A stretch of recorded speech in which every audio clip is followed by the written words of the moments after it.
Bueno, muchas gracias a todos por estar aquí presentes. Claramente, yo quisiera primero que todo darle la bienvenida de regreso a su país a Laura, y comenzar por eso, comenzar preguntándole a Laura por qué decidió mudarse de nuevo a nuestro país. Bueno, muy encantada de estar aquí con todos ustedes. Gracias por conviene aprenderlo.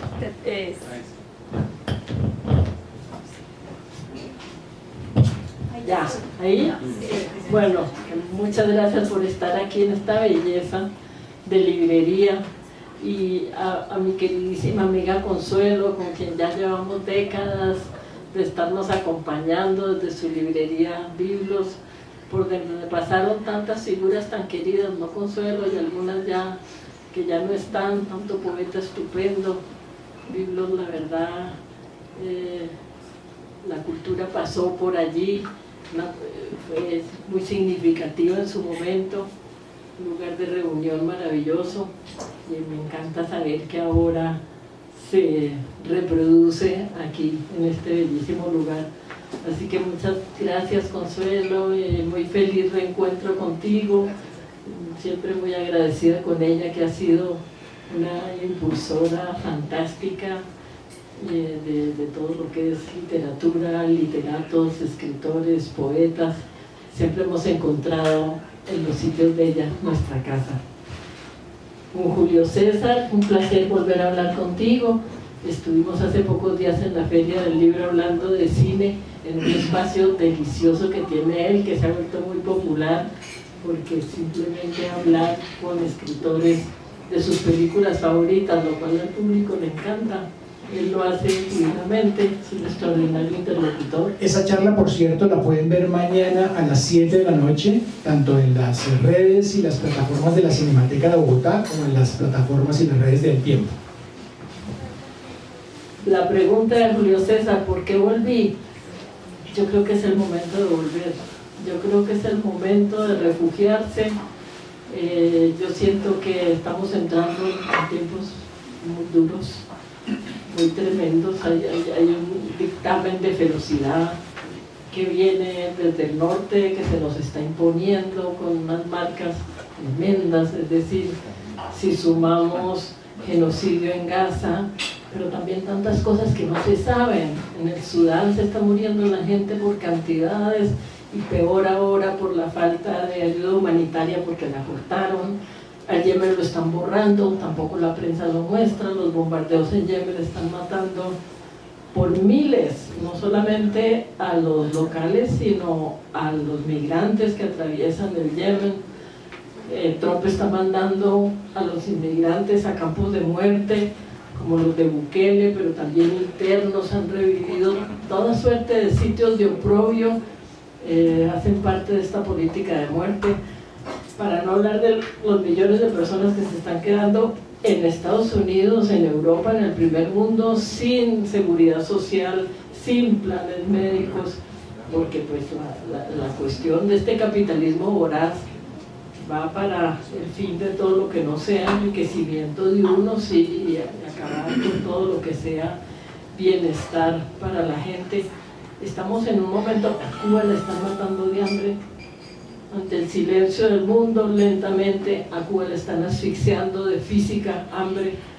Entonces, Julio César, duro empezar así, pero yo creo que hay que abrir los ojos ante un momento tremendo. Entonces, yo creo que es el momento de replegarse en familia, con los amigos, en nuestro bellísimo país, porque por fuera la cosa se está poniendo brava para todos los extranjeros, el tercer mundo.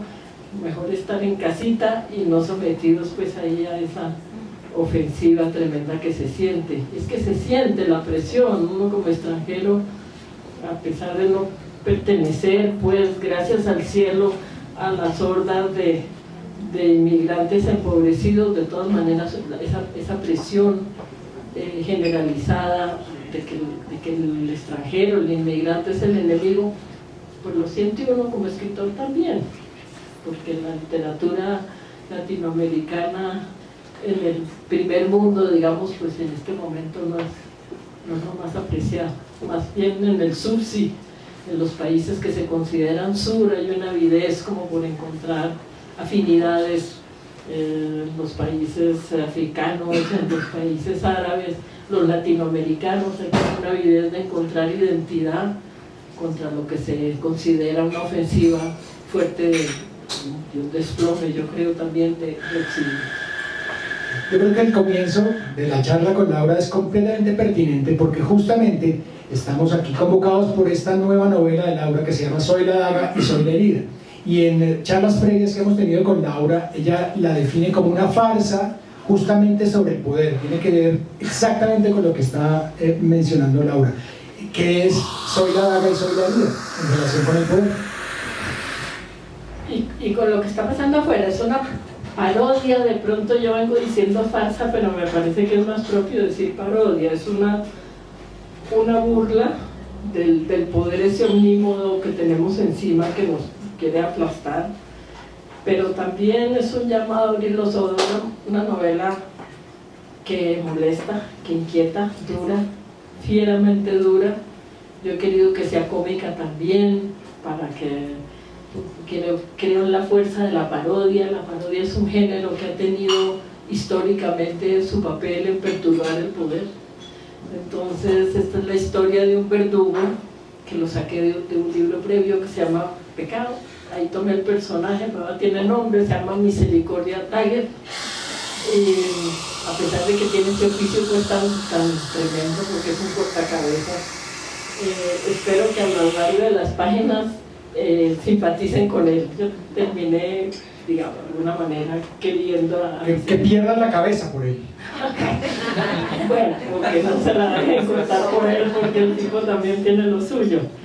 Pero como dice Miguel Ángel, el libro perturba y hay gente que no lo aguanta. Los jóvenes más, porque los jóvenes están más acostumbrados a la novela gráfica, que es mucho menos políticamente correcto que la novela. Ahí yo tengo también una crítica. Yo creo que la novela se ha ablandado.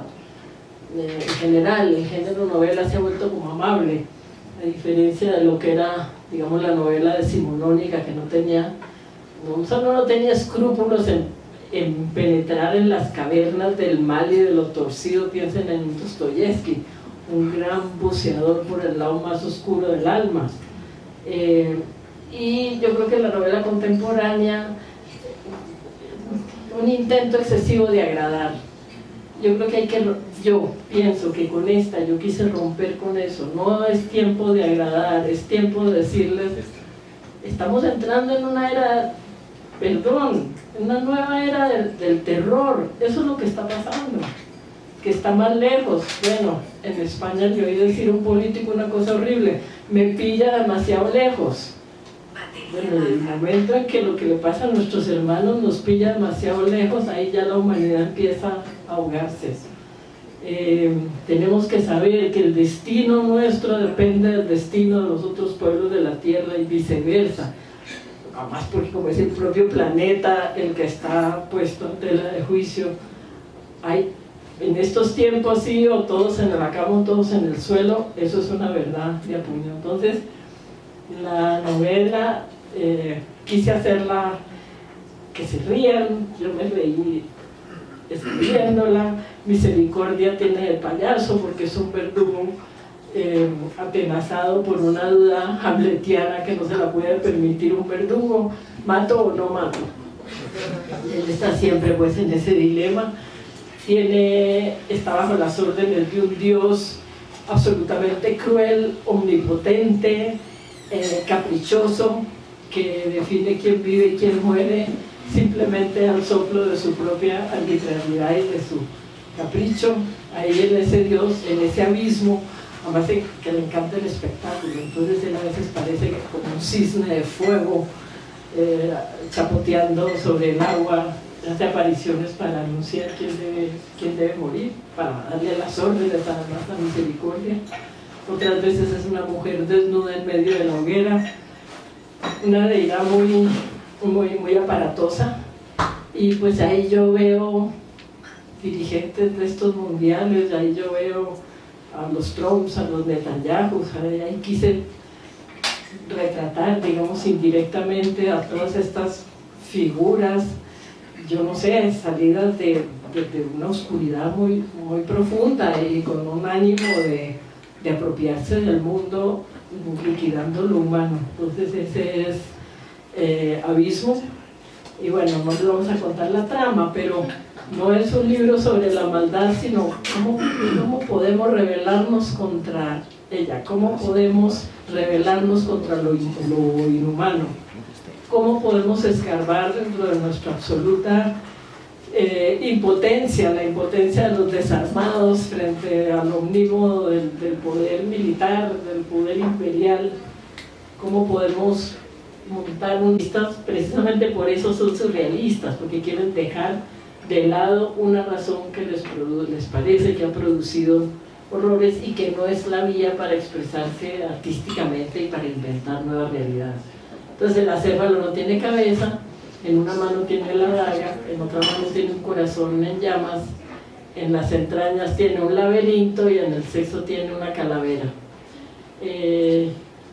Es un símbolo con una pluralidad de significados. Aquí en el propio libro yo he querido como abrirle a cualquier interpretación. Los símbolos se mueren cuando le das una interpretación unívoca. Misericordia Dagger lo lleva tatuado con fuego en la espalda, lleva al acéfalo tatuado atrás, pero él nunca lo ha visto, se lo tatuaron en la espalda, nunca lo ha visto, no sabe cómo es. Y el tatuaje está vivo además, tiene vida propia. No, es tremendo, y cuando lo expone a la luna, el acéfalo le habla y cobra como vida. Quien se lo tatuó nunca le dijo qué significaba, él no sabe, y sin embargo como la fuerza que tiene esa figura, él la siente y la lleva consigo. Entonces el acéfalo está presente en toda la novela como símbolo ambiguo, pero como símbolo de resistencia, y pues también todo el simbolismo de la cabeza cortada. Ustedes saben, ya no están aquí en España, entonces no pueden hacer nada, pero a los reyes no se los depone, a los reyes se los decapita. Eso es como la tradición, la condena del poder absoluto encarnado en el monarca, que para terminarlo, para exterminar a la monarquía, hay que decapitarla.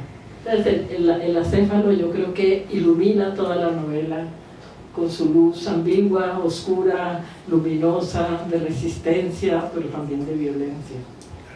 Y en medio del horror, y una cosa para cerrar un poquito este capítulo, en medio del horror también hay una discusión interna del protagonista y pues obviamente de Laura como autora, acerca del libre albedrío, de la obediencia ciega o de el libre albedrío. Me gustaría que un poquito habláramos de eso. Sí, es muy, muy pertinente lo que dices. Él tiene razones para dudar, para que Dix lo haga entrar en crisis, porque resulta que él ha recibido la orden de Abismo de matar a una señora condesa, una cierta señora condesa. Resulta que esa señora es la abuela de Dix, y Dix es huérfana, y Misericordia sabe que si mata a la abuela va a dejar a esa muchacha, pues como que se ha vuelto como la luz de sus ojos, la va a dejar desprotegida. Y ahí entra el debate que él mismo tiene en términos, él es todo grandilocuente, y habla con un lenguaje todo pomposo, es un verdugo ilustrado. Cita autores. Sí, cita autores de películas de Bertolucci, pero claro, él se cuestiona si la ley de obediencia debida, que es lo que viene ejerciendo, vale, o si tiene que romper de alguna manera esa... inclusive el mismo debate a Hannah Arendt con la banalidad del mal.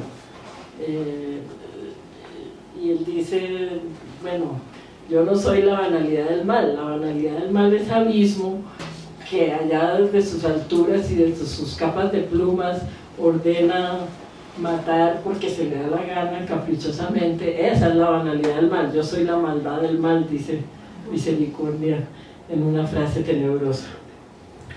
Bueno, cuando estaba leyendo la bibliografía personal de Laura, me detuve un poco en delirio, y es que otra manera de mirar la carrera de Laura es mirar un poco los premios que ella ha ganado. El premio Sor Juana Inés de la Cruz en 1997, el premio France Culture en 1998, el arzobispo Juan de San Clemente en 2002, el Grinsan Cabur en 2006, pero por supuesto quisiera creer que cambió la vida de Laura en 2004 cuando ganó el premio Alfaguara de novela por Delirio, no solamente por el premio en sí, sino por quien presidía el jurado. ¿Qué significó ese premio para Laura? Pues un poco también fue el último, porque también es notorio que después de eso no me volvieron a mí, así que pero bueno, ese premio sí, de verdad muy especial, como dices tú. Yo nunca había participado ni mandado nada a premios, porque yo tengo la convicción de que la literatura no es una carrera de caballos, uno no tiene que ganarle a nadie, no hay un ganador y un placer, eso es como una tergiversación horrible en el terreno de la cultura. Pero cuando supe que José Saramago era el jurado del premio Alfaguara, yo publicaba en otras editoriales y yo leía con devoción a Saramago. Yo creo en el derecho de los escritores de tener maestros. Yo creo que uno aprende de los maestros, yo creo que uno tiene gente joven que toma lo de uno para bien o para mal, o para incorporarlo o para descartarlo. Yo creo como en esa cadena de que haya una... Diciendo ustedes gracias a Ficciones, par de libros, en donde tendremos una pantalla gigante el día del estreno y habrá cócteles gratuitos para todos ustedes. El día que se estrena. Yo tengo mucha curiosidad por saber cómo se siente una autora de ver que sus personajes ya no solamente vuelan en las alas del papel, sino que ahora vuelan en bits que van a llegar a unos 200 países más o menos. Yo, la verdad, bueno, a ver, creo que quedó en maravillosas manos. La gente quiso el guión de la mejor gente, yo no lo he leído. Y pues ustedes saben, tú sabes que le ofrecen a uno que si uno trabaja ahí como asesor, pues le incluyen, ¿cierto? Ahí en el presupuesto. Pero yo creo que el escritor ahí es como una piedra en los zapatos, un metiche que nadie quiere en realidad saber, que saca uno con decir, ay no me cortes ese capítulo que es maravilloso, y ese personaje nunca me lo imaginé así, solamente estorbar, ¿cierto? Como, y lamentarse uno por la noche. Yo ya veo uno en la casa todo sentido ahí, ay, me quitaron, me cambiaron, entonces no quise como meterme, además porque pues no sé, ellos son los que saben, yo cumplí con lo mío que es hacer el libro, ellos son los que saben hacer guiones, los que saben hacer cine, los que saben hacer televisión, entonces no he visto nada. ¿Sabe más Miguel Ángel que yo de verdad? Sí, mi Julio César sabe más que yo. Bueno, otro personaje también. Echémosle la culpa a Miguel Ángel, que se no me critique, también igualmente grandioso. Mucho. Yo quisiera que pasáramos a, si ustedes tienen preguntas, si quieren dialogar aquí con Laura, pero antes de eso, en la charla que ustedes podrán ver mañana con el patrocinio del Tiempo a las 7 de la noche, se me quedó pendiente un personaje de su vida, del cual no pudimos hablar, pero que en la charla previa lo mencionaste, y es Papá Enrique, el abuelo de Laura, que tuvo mucho que ver seguramente con su vocación literaria, pero tuvo mucho que ver con su vida. Y si le entendí bien, ese personaje que quizás yo no conocía y probablemente alguno de ustedes tampoco lo conozca, ¿perteneció al grupo de Barranquilla? Sí, a la cueva. Es que ese era el abuelo Restrepo, Enrique Restrepo, que fue un escritor y, bueno, paisa, como todo Restrepo por supuesto, pero él creció en Barranquilla y allá perteneció a la cueva, amigo del sabio catalán, de Ramón Viñes y de todo el grupo de la cueva. Y yo no alcancé como a conocerlo porque murió antes de que yo naciera, pero en la casa siempre estuvo la biblioteca del Papa Enrique, que fue autodidacta, nunca fue a la escuela, y sin embargo la biblioteca del Papa Enrique en latín, en griego, en alemán, yo no sé cómo era que antes tenían esas cabezas monumentales. y autor de varios libros. Y una anécdota sobre el Papa Enrique, siempre fue como mi adoración, siempre tocar los libros, el olor a cuero de los libros del Papa Enrique, sus cuadros, fotógrafo también, era perfumero. Entonces, ¿Perfumero es que hacía los perfumes o lo que los vendía o las dos? las dos cosas, tenía un laboratorio medio alquimista él. Sí, mucho. Y ahí más también era el lugar de fotografía. Eran como esos seres universales de un conocimiento en todos los campos que existían antes. No sé qué nos redujo a nosotros el cerebro, pero pues antes era lo común. Entonces el Papa Enrique, en un momento dado, ya estando yo en Barcelona, cuando mi madre murió, me dieron una serie de baúles donde todavía cosas del Papa Enrique, manuscritos, y cuando yo no los había abierto, y cuando se inundó los depósitos donde estaban las cajas, entonces nos pusimos a abrir. Yo estaba escribiendo Canción de Antiguos Amantes. Yo había estado en Yemen, en Somalia, en Etiopía con Médicos Sin Fronteras, y a partir de esos viajes estaba escribiendo esa canción que se llama Canción de Antiguos Amantes. El escenario es básicamente Yemen. Por pura obra del extraño azar, yo había ido a parar a Yemen, porque Médicos Sin Fronteras me llevaron allá. El día anterior yo no sabía para dónde, ellos nunca te dicen, depende como de cuestiones de seguridad. Bueno, entonces abriendo las cajas del Papa Enrique me encuentro un manuscrito inédito del Papa Enrique sobre Yemen, que menos había pisado nunca Yemen, que se llama En el nombre de Alá, a máquina en tinta moradita, como eran esas máquinas de antes. Entonces yo pensé que yo podía plagiar a mi abuelo, era lícito, y tomé un personaje del texto del Papa Enrique y lo metí en la novela. Es un vendedor de alfombras que ya no tiene alfombras, y las frases que dice ese personaje son tomadas del libro del Papa Enrique. Qué maravilla. Pues bueno, yo creo que yo podría quedarme aquí 3 horas hablando con Laura sin aburrirme, pero me parece que es injusto que ese privilegio lo tenga solamente yo, y quiero darles a ustedes esa posibilidad. No sé si quieres que leamos un fragmento de tu nueva novela. ¿Quieres leerlo tú? Que yo creo que es lo que esperan quienes viven acá. No sé, lo que quieran, lo conversamos. Leemos el comienzo, por ejemplo, que yo creo que marca el tono de la novela. Vale, pero hay que sacar la gafa, pues.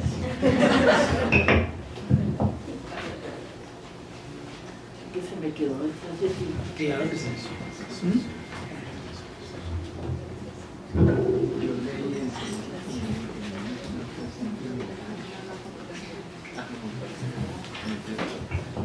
Hable mientras tanto que por favor, visite nuestra dulcería. buscar en una cartera de señora.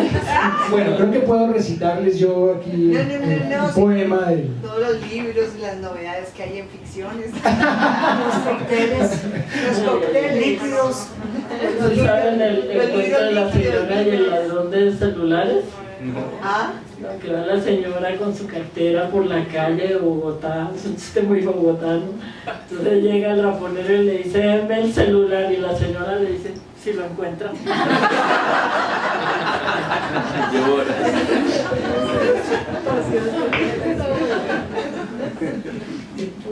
No es casual lo que decía Consuelo, que esta, más que una librería, ella la definió desde el comienzo como un bar de libros. Eso me parece una gran definición. Que venga pues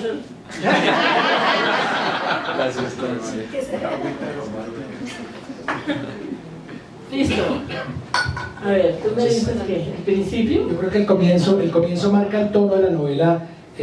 Bueno, ustedes van a entender por qué cuando Laura lo lea. Aquí va.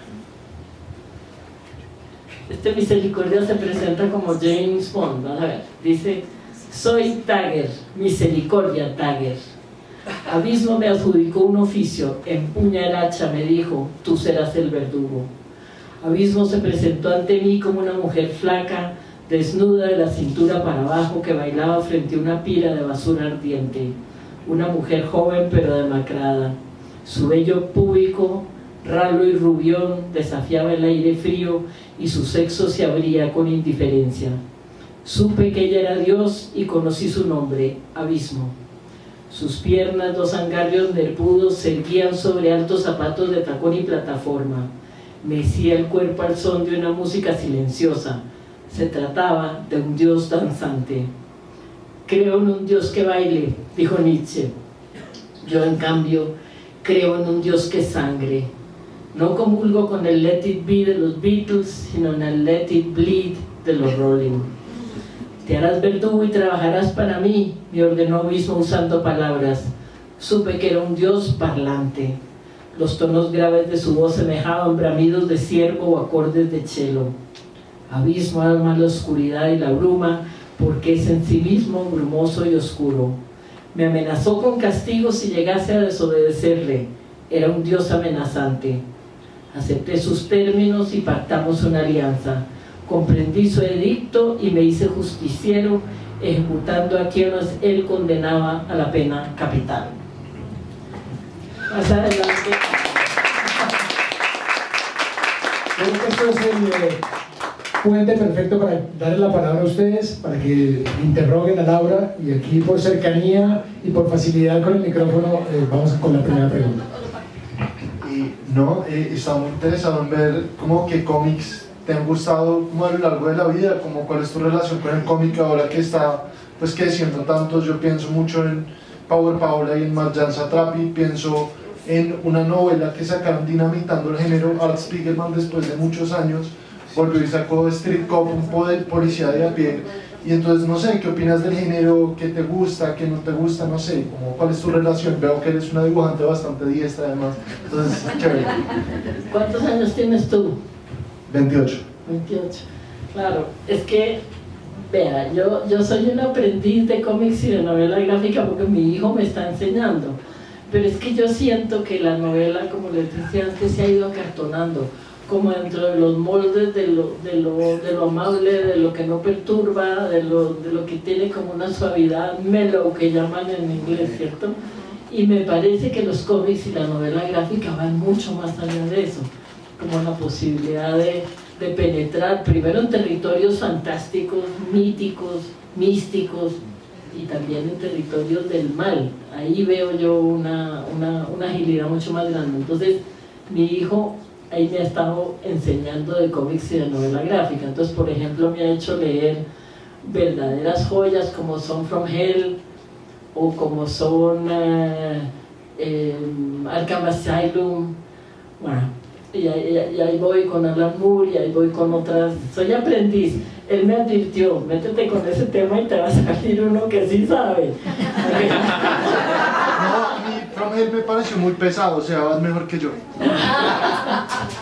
Entonces, y la otra cosa, fíjate, aquí en este libro yo intenté hacer párrafos muy cortos y hacerlo muy gráfico, poner imágenes, permanentemente imágenes, también tratando de aprender de los cómics y de la novela gráfica. Ahí vamos. Misericordia dice: contaré mis hechos y la historia será brutal noir, o sea, como un género de novela negra, un género de noir que sea brutal, que me parece más propio pues de cómics y de novela gráfica que de la novela. Hay que reventar la novela, tú también, porque la competencia con las series de televisión, y no estoy hablando en términos comerciales, sino de fascinación, de la novedad del género.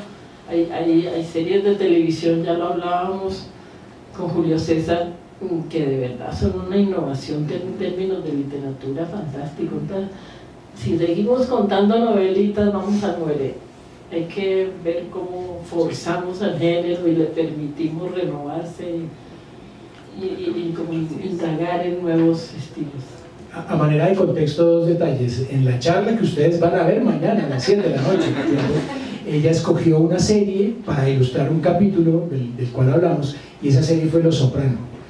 Es de alguna manera el comienzo de un nuevo género, no sé si literario, pero una nueva manera de narrar, y todos hoy en día somos hijos de esas otras series que pusieron. Y el otro contexto es que tu hijo es además un especialista en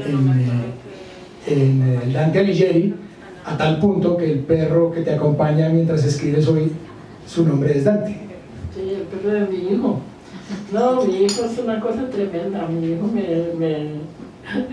mi hijo cada vez que patino me dice, no seas setentera.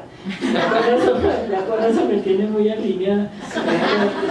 Dante, detrás de todo esto está mucho Dante, porque de todas formas son recorridos por el infierno, distintos tipos de infierno. El infierno, del horror en que nos están sumiendo, pero sí hay como la enseñanza de ese maestro medieval que se animó a penetrar en las profundidades y que fue bastante menos atractivo, con perdón, cuando subió a los cielos.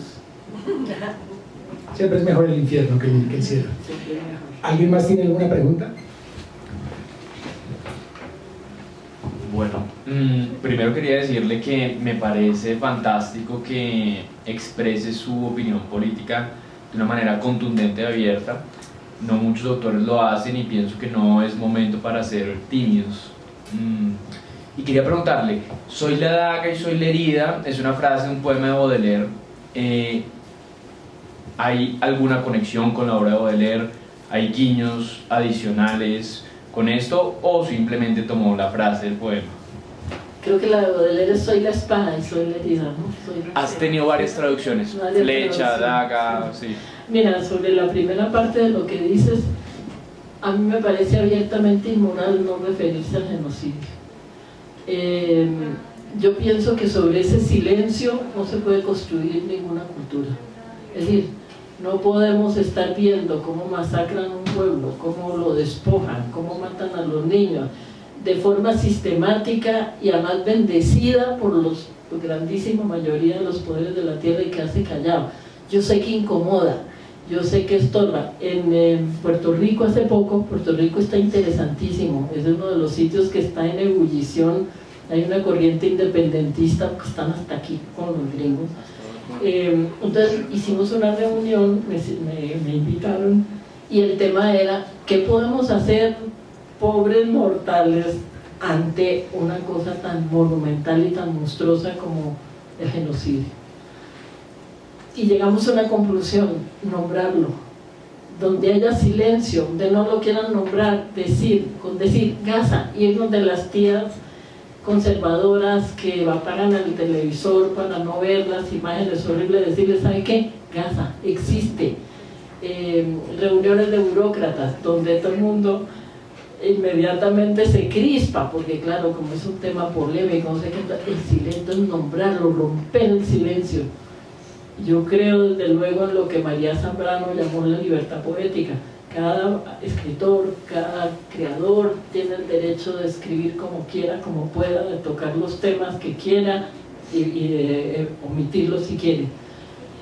Pero nombrar el genocidio, es decir, no podemos ser la generación que presenció un genocidio y se quedó callada.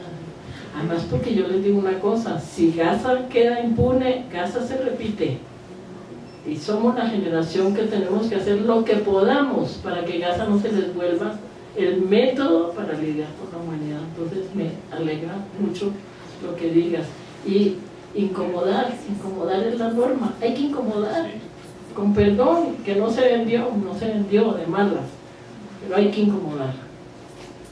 Y la segunda parte, lo de Baudelaire, claro, ahí de todas maneras las flores del mal y toda esa literatura oscura de Rimbaud, de Baudelaire, que fueron otros, es decir, una es la corriente del siglo XIX y después son todos los poetas malditos los que se meten en el lado precisamente maldito de la humanidad, reivindicar eso también. Y digamos, añadido a ellos Lovecraft, Poe, que también fueron grandes exploradores de las tinieblas. ¿Alguien más? No sé si llegue a pelear el cable, pero... Sí.